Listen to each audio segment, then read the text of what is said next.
exploring the intersection of resilient technology, organizations, and people. REdeploy.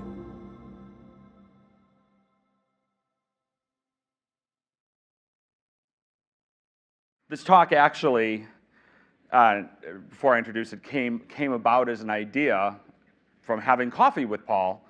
And I said, you know, I was kind of putting these ideas together, and I think there might be a talk there. And he said, well, you know, the CFP for REdeploy is still open. And I went and applied, and it was suggested, you know, and I did subtweet Paul and Mary with a tweet a couple weeks ago, maybe a little longer ago, that said, there's that feeling when you have this exciting idea for a talk and it gets accepted, and now you say, oh no, now I have to write it. So with that, I give you fight, flight, or freeze, releasing organizational trauma. So first, there is a content warning here. We'll be discussing trauma and post-traumatic stress. Not going to be talking about specific personal trauma, but talking about my own specific, not the specifics, but my having post-traumatic stress, and that trauma is a thing that exists. And along those lines, so I am a trauma survivor. I am not a mental health professional. Okay, so I'm going to talk about some trauma therapies and theories, but again, from the perspective of someone who's experienced them, not a mental health professional. So don't take medical advice from me, please. Please do not. So I alluded to, I said, you know, I talked to Paul about this idea.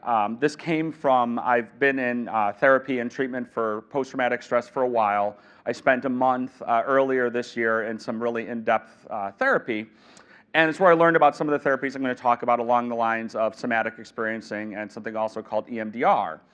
And one of the things that happened when I was having this experience was, of course, I said, well, there's got to be a DevOps or technology talk in here somewhere, which happened with all the self-help books I also read. I have a talk called The 5 Love Languages of DevOps, the 4 Agreements of Incident Response. So what I do is I take self-help stuff and I turn it into tech talks.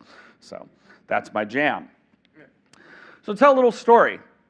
So we think about a zebra, and a zebra that's at rest, that has no threat of predators. This is, for instance, this is operating within what we would call the rest and digest function, right? That's called the parasympathetic nervous system. All mammals have these. So now what happens, so this zebra is kind of chilling with its zebra buddies.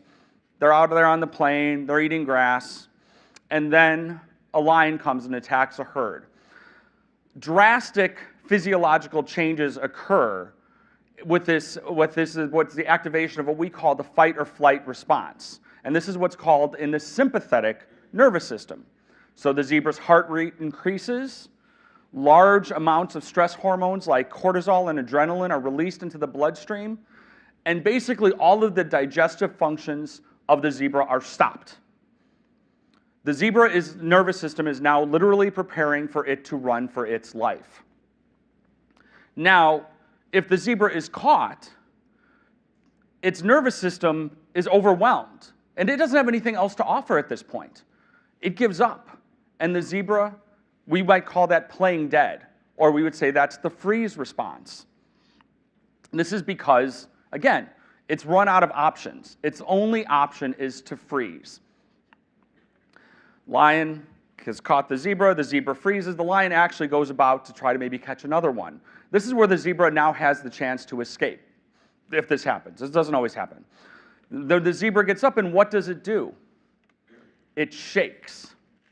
And what it's doing is it's literally resetting its nervous system back to rest and digest. Again, this is common to all mammals. Now, humans are not zebras. If you learn nothing else in this whole conference, learn this, that humans are not zebras.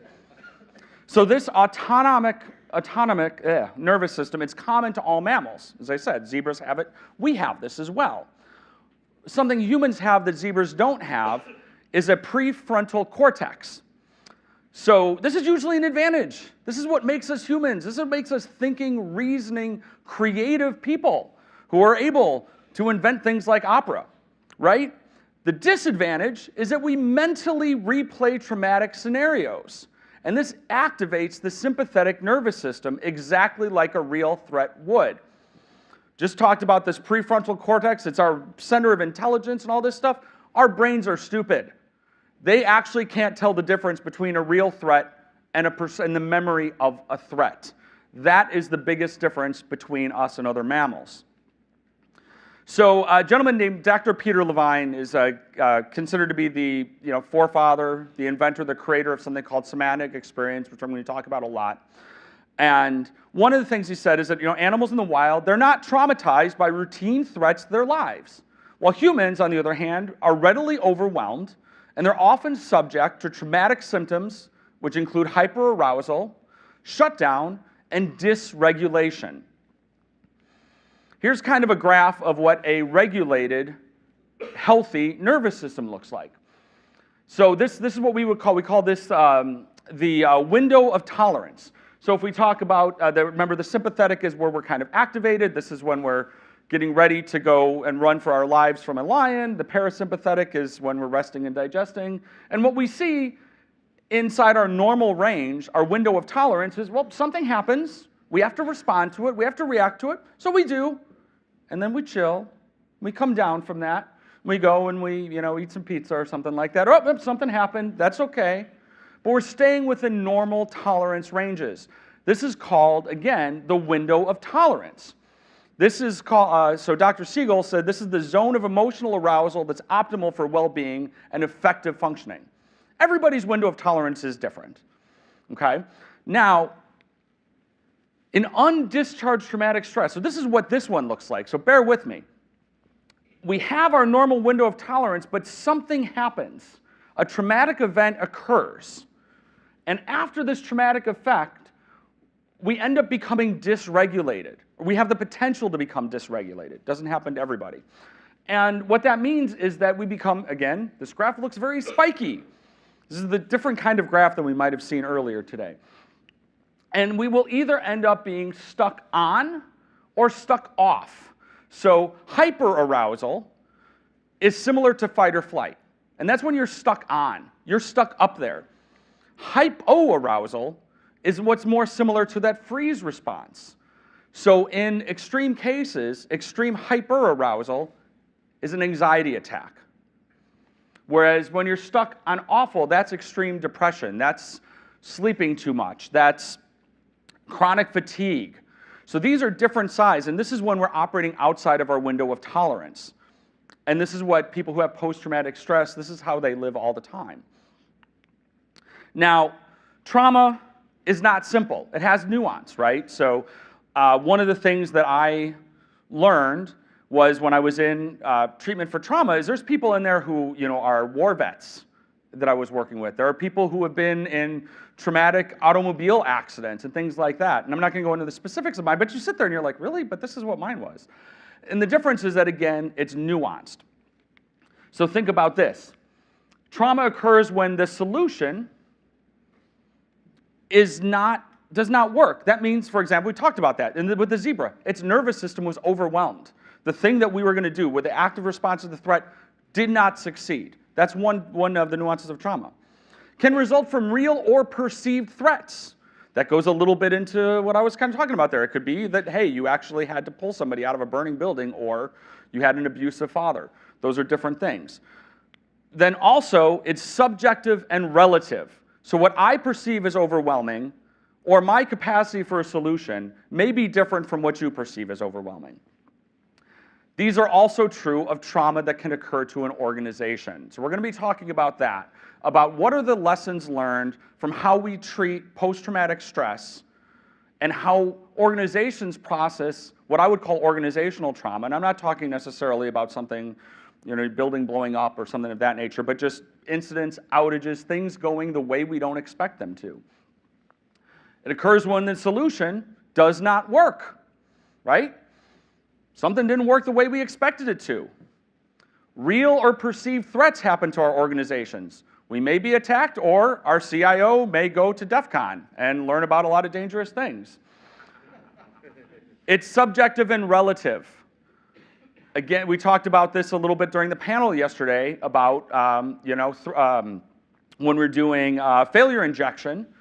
Different industries do this in different ways. And one of my colleagues at PagerDuty, who does our data science, gave the example of from a recommendation engine perspective, just to talk about how things are relative and different. Recommendations coming from Netflix are different when they don't work than recommendations coming from, say, OpenTable, because there's higher risk, right? Netflix tells me a show to watch that I don't like, what is it, 10, 15 minutes out of my day, didn't cost me anything. OpenTable sends me to a terrible restaurant, it's 3 to 4 hours, $300 to $400. So how do these things apply to organizations? So again, let's think back to a deregulated nervous system. How might this apply to an organization when we have a traumatic event occur? We take an outage. And again, it could be as simple as just a normal incident, just a thing that happens. It could be something of large scale. But we are either going to become, as an organization, stuck on or stuck off. We'll start with the first one, hyperarousal, fight or flight. So hyperaroused organizations display effects that you might think of as positive at first. They're constant vigilance. They're defending against Voldemort, I guess, right? They're hyper-aware of threats, which will take energy away from moving forward. Oftentimes, this is reflected in how leadership approaches outages and issues. This is where we get a lot of wartime metaphors. A lot of the paramilitarization of IT comes from being stuck on. Another indicator of this is usually organizations that have a production support department, because we have people whose entire job is to maintain stability outside of anything else. They are stuck on. Hypoarousal, this is freeze. This is something we might see a little bit more commonly in large enterprises, especially in the financial sectors when they were recovering from trauma. They are unable to proceed or innovate because change is scary, change is risky. They are frozen, they are stuck because they were not able to respond to the threat. One of the things that happens when you're suffering from post-traumatic stress is, again, things that remind us of the trauma will trigger that sympathetic nervous system. And they're not the same things. So or perhaps if someone had been verbally abused, well, maybe their spouse just yells at them. And that's normal, at least in my relationships. But it's not going to be perceived that way because it kicks off that sympathetic nervous system's response. And Vicki talked about this yesterday too when she talked about our need for pattern recognition. As humans, we are looking for things to be simple and things to match. But the signals, they seem the same as a previous example, as something that's happened. But the complexity of the systems that we deal with make this inappropriate. I used to say, I've been a sysadmin for 2 decades, and I used to say that the difference between a good sysadmin and a bad sysadmin was that a good sysadmin said, yep, I've seen this before. And we've talked about this a little bit over these couple days, where experience is a great teacher, but it can also be very, very dangerous because we can stop right there and say, I've seen this before, it must be this, and now we're done, right? Just because the signal looks like something we've seen before does not mean that's what it is. For example, how many people flew in a plane to get here? Okay, how many people have flown in a plane in the last 15 years or so, right? Okay, you might see where I'm going with this. So December 22nd of 2001, a gentleman named Richard Reed tried to ignite some explosives hidden in his shoes on a flight from Paris to Miami. The TSA began randomly searching people's shoes, and in 2006, they mandated that all passengers must remove their shoes going through security. Because one dude tried to blow up a plane, and he didn't even succeed. He didn't even get close. But we are now looking for that, and now we are expecting the next threat to look like the last threat. And that's what starts to happen when we abuse the knowledge that we have from our experience. We have a lot of great tools at our disposal that will help us understand event management in our tools and our systems to say, these are related incidents. These are things that are similar to what I've seen before. but they're not answers by themselves. Because if we just take it that way, it's no different than letting that sympathetic nervous system kick off and just say, I remember this to be the same thing that happened once again. This was a great tweet I came across the other day, and I was like, wow, this is going to fit very well into my talk. And she was watching the show Afflicted and really, really upset about it. There's a whole thread about this, but said, there's a saying in medicine that says, when you hear hoofbeats, expect a horse, not a zebra. And she said, this too cute by half phrase has killed many zebras. Because that's going for that first root cause, right? You know what? Yes, there are more horses than zebras, but there are still zebras. There's a lot of them. Probability is that, yes, it's most likely to be a horse, but you don't eliminate the zebra. This is the second zebra reference in this talk. There's not a third one, I don't think. Maybe it is. So, when we look at this, what are the things that we can do, right? So we want to identify our organization's window of tolerance. How can we identify when our organization is deregulated? I gave you some tips before, some things to look at. How are we responding to threats? How are we perceiving threats? How are we looking at things that happen as part of our day-to-day? One of the things that comes up quite a bit, we've talked about this before, is how we measure and use metrics to reward or punish people. And I had a conversation not long ago with a customer. We talked about how it's very important to not litigate priority of an incident while you're trying to solve the problem. Don't get into an argument about whether or not this is really severity 1 or severity 2, because, well, first of all, guess what? By the time you're done arguing, it's a severity 1. And she told me in her organization, which I later found out was a pretty large enterprise, they spend a lot of time doing this.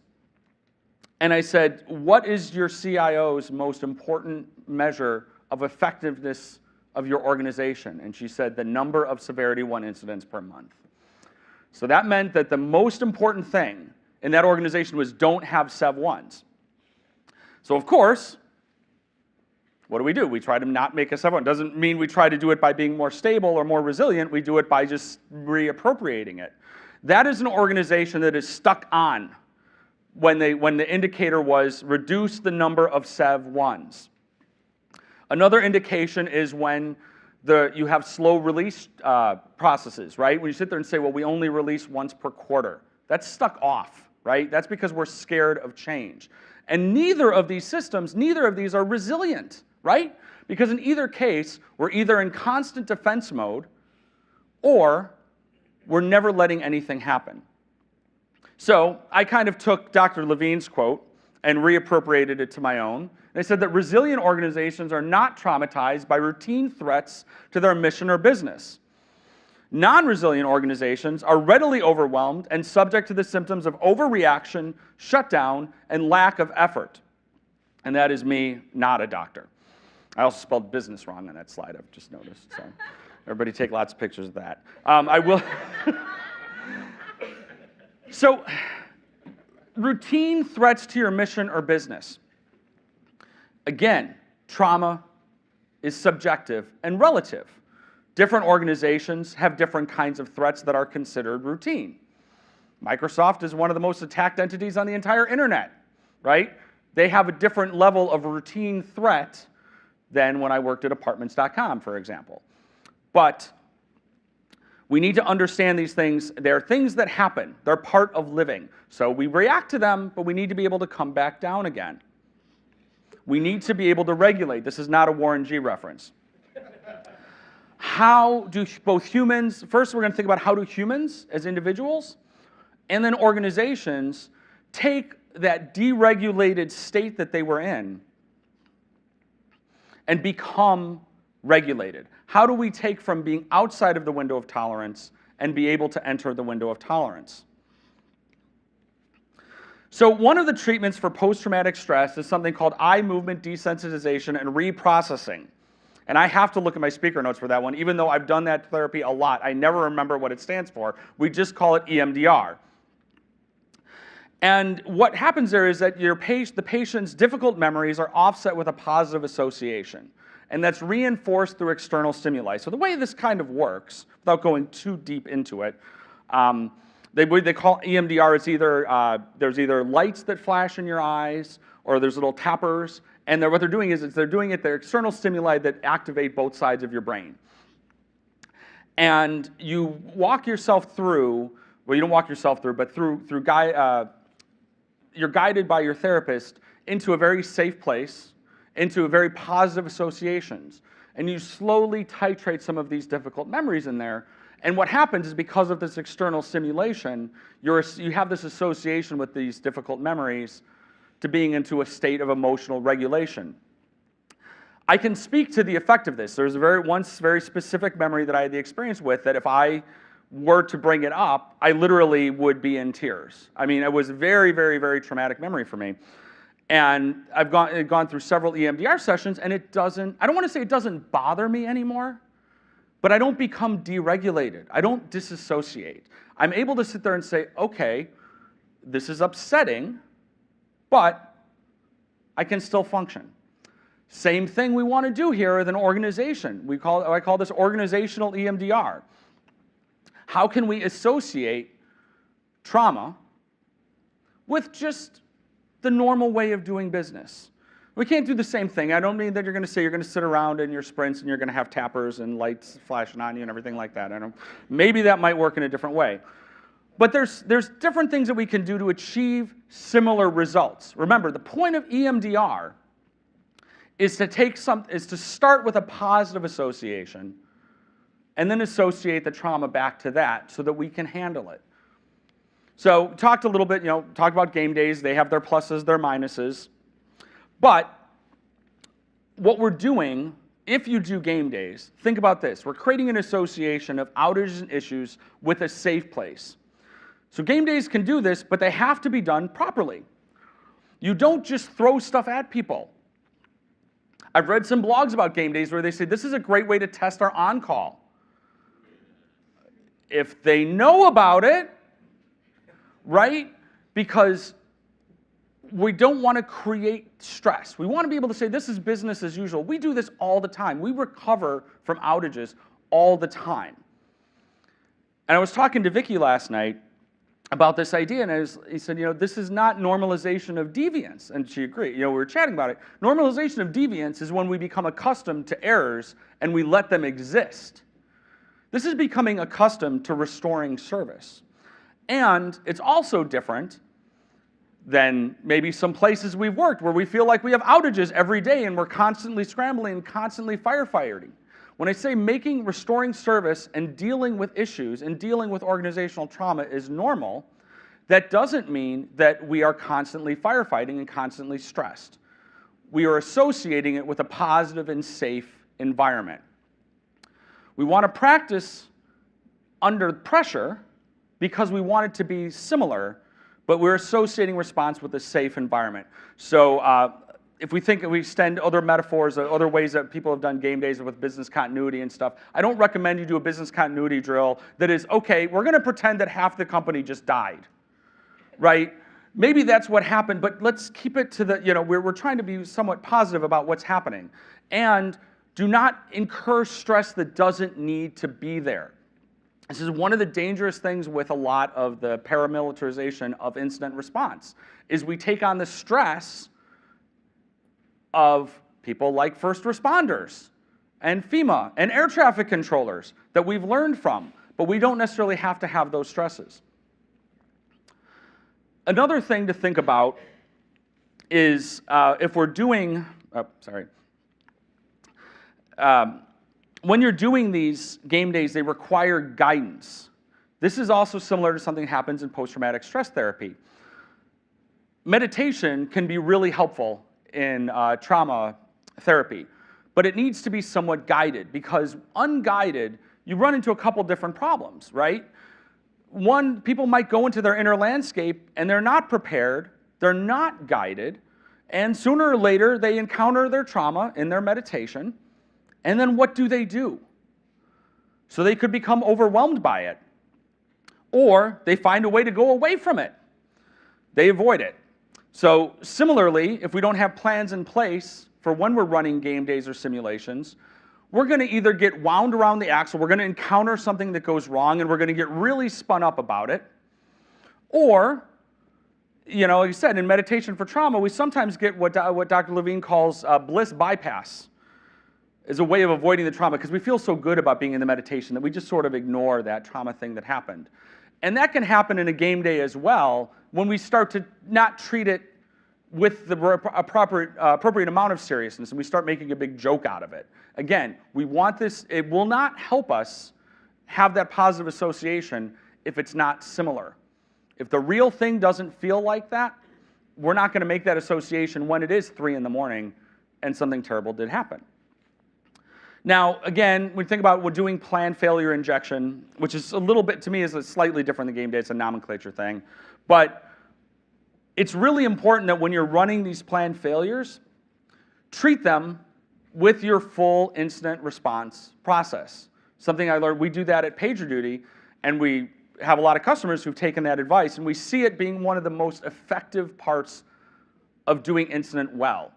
That means that when we run it, even though we know exactly everything that happened, and just like Nora said at Netflix, they do the simulations during the day, during a safe time, we still run it like a real incident, and we do them several times a week, because we do live in a different time than the last 2 decades when shit was breaking all the time, and we were constantly getting paged, and we were constantly firefighting. The thing about that is you get good at fixing stuff. We're building pretty good systems these days.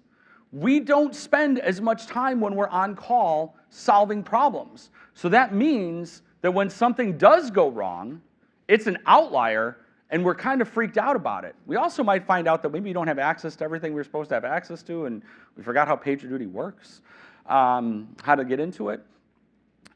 This is causing when we do this, when we run our full process, it causes an organizational association of a safe place during incidents. This is also, earlier when I talked about not litigating severity during an incident, part of the reason that you run the incident at the severity it comes in all the way to its finish. So even if something comes in and you realize as you start working it, you know what, we're not down, we're fine. It was a false positive, no big deal. Run it to the end. Run your process all the way through. This does, again, yet another chance to practice, have it be that we just do this all the time. We're used to communicating. We run it to its full course. This also makes us, the side benefit of this is it makes us feel comfortable declaring incidents. It makes it okay to do that because we're used to doing that. And we need to process failure. So blamelessness that we've talked about for the last, 6 years now, I think, if I recall the blog post appropriately, is just the beginning of how we're actually processing these things that we have to learn. We have to process it all the way through the information that we have, and it needs to have a conclusion. Vicki talked about this, right? You have to end, right? It's not just, here's what we know, bleh, right? Otherwise, guess what it is? It is unprocessed organizational trauma. There's this misconception when it comes to post-traumatic stress that to process trauma, you have to just get it all out, right? If I just again, get it out, get my anger out, get all that stuff out, then I'm done. What we need to do is we need to integrate our experience into our coherent whole. This includes telling our stories, as well as changing our autonomic nervous system and how it responds. And the way an organization does this, the way which changes its nervous system, is how it responds to incidents and outages. It's essential in our organization to tell our stories. Write-only postmortems don't help anybody. We have to communicate them. They need to be, and communicating by just sending out there an email doesn't necessarily help. And this is where your leadership, if you are in a position of leadership, can help with this. Because this is where we activate some of that empathy and understanding. I know, for example, that our CEO listens to all of our incident calls, and she reads all of the postmortems, and she will come back and she'll talk to the teams that worked on them. Not to come back and say, what the hell happened? Or to come back and say, how are you going to make sure this doesn't happen again? But to hear the story and understand the story. And other groups that are maybe not necessarily directly impacted need to hear these stories, because otherwise it is unprocessed trauma inside your organization. So I talked about Dr. Levine being the father of somatic experiencing. And in traditional psychotherapy, we call that as like top-down therapy. It starts with emotions. You know, we sit there and we talk about how do we feel? What emotions caused what? This is similar to starting by looking for a root cause by looking at the symptoms. They're the thing, I mean, again, emotions are at the top of the surface. That seems logical to do that. Let's look at the symptoms. We'll find this root cause. In somatic experiencing, we prepare our body first, because the idea is that, you know, our experiences are not just based on our emotions. There's physicality associated with that, and there's research to show this. So we start by working with our body. And this enables a titrated approach to our emotions, so we can bring it in slowly and start to understand it. During an incident, you're working to restore service prior to determining cause. When you're having an outage, when you're having downtime, the most important thing is to restore service, right? We're not trying to figure out why went wrong. And you need to look at that whole system while we're processing it. We're not starting with those surface emotions, which in this case of an incident are the symptoms of the outage. So Hannah mentioned yesterday in her talk, being resilient means that we don't see things from the perspective of things that happen to us. It's a matter of what can we do going forward. So a culture of blame creates a culture of helplessness. Dr. Peter Levine says resilient strength is the opposite of helplessness. So to create a resilient organization, we need to be able to identify our organization's window of tolerance. We need to understand the symptoms that take us out of, that display to us that we're outside of our window of tolerance, and understand the things that we can do to re-regulate. One of the ways that you can re-regulate as a human is by grounding, by understanding what's around you, by understanding the things that you can see and that you can hear. And a way to ground as an organization is to capture information and get it to the right people and synthesize and process that information and share it.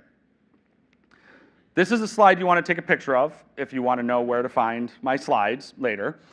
I'll have this deck up. I have a lot of supporting links that I haven't put in the slide itself, but this is where to go ahead and find that. And I'm pleased to have been able to share this with you today, so thank you.